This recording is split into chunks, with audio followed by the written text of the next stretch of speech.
Sarang dari enggang ini ternyata baru belakangan diketahui. Pada saat sebelumnya, enggang membuat sarang juga sama di pohon alpukat yang setinggi 3-4 meter sekitar itu. Tapi kemudian sarangnya dirayah entah oleh siapa. Jadi mereka nggak peduli sarang tawon ini ada di lahan milik siapa, tapi mereka selalu berpikir bahwa siapapun yang pemiliknya, mereka juga merasa berhak untuk memiliki. Ini yang nggak tahu bagaimana cara berpikir masyarakat ini. Kali ini dia membuat sarang sekitar 15-20 meter di pohon alpukat yang paling tua dan paling besar. Nah, mari kita lihat berapa lama maling-maling ini bisa mengambil sarang ini pada ketinggian seperti itu, dan juga tingkat kesulitan untuk mengambilnya lebih tinggi. Mudah-mudahan sarang ini bisa bertahan lama. Ini rupanya sarang yang kemudian dibuat oleh enggang pekerja itu untuk mencari air di kolam teratai.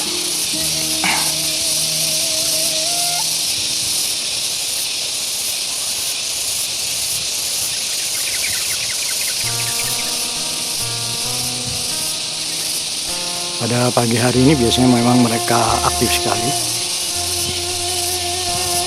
Pohon alpukat besar ini biasanya dijadikan markas oleh burung, entah itu kutilang, entah itu cukakeh yang bulunya biru dan suaranya tuh ribut nggak karuan. Dan mereka bisa berada pada satu tempat yang sama tanpa harus bertengkar satu sama lain.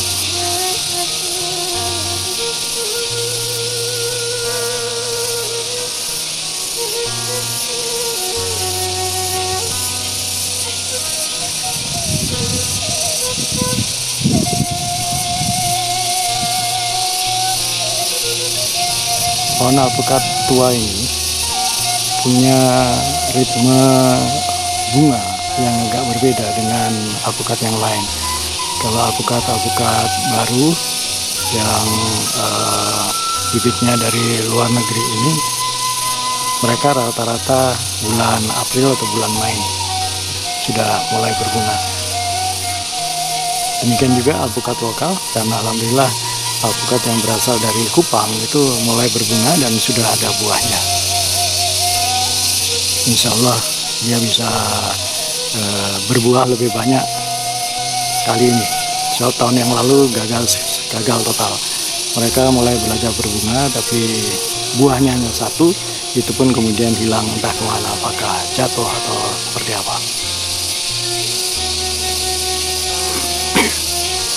Bentuk sarang rata-ratanya mirip, jadi bulat lonjong, dan kemudian dengan beberapa titik pintu masuknya.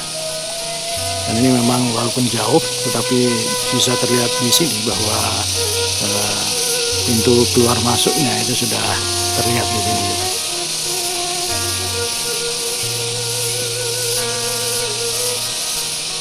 Dan enggang ini bukan penghasil madu, ya, enggang. Dia mencari nektar, tapi untuk kehidupannya, untuk membesarkan atau menetaskan telur dan membesarkan anak-anaknya.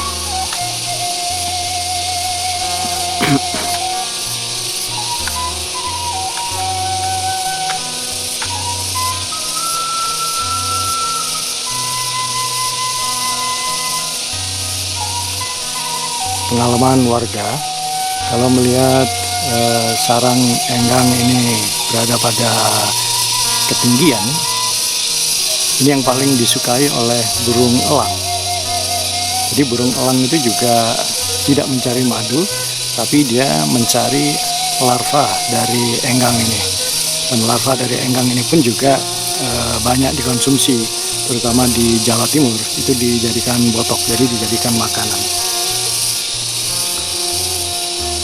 Berbeda dengan lebah madu. Kalau lebah madu itu yang diambil adalah madunya, di mana nektar yang kemudian di dalam tubuh lebah itu mengalami metabolisme dan berubah menjadi madu. Madu itu adalah gula in-fat, di mana sukrosa yang banyak, ada fruktosa dan glukosa menjadi satu di situ. Ya, karena itu dia bersifat higroskopis dan suka menarik air. Pagi ini terlihat ada 2 ekor burung kutilang, tapi mereka tidak bergerak, dia hanya bertengger aja, jauh dari sarang enggang ini.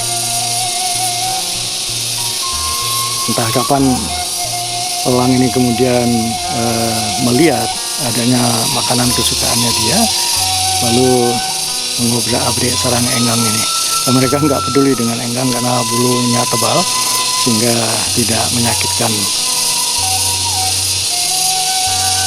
Entah apa yang dicari, ini burung kutilangnya terbang mendekati sarang dan hinggap di situ.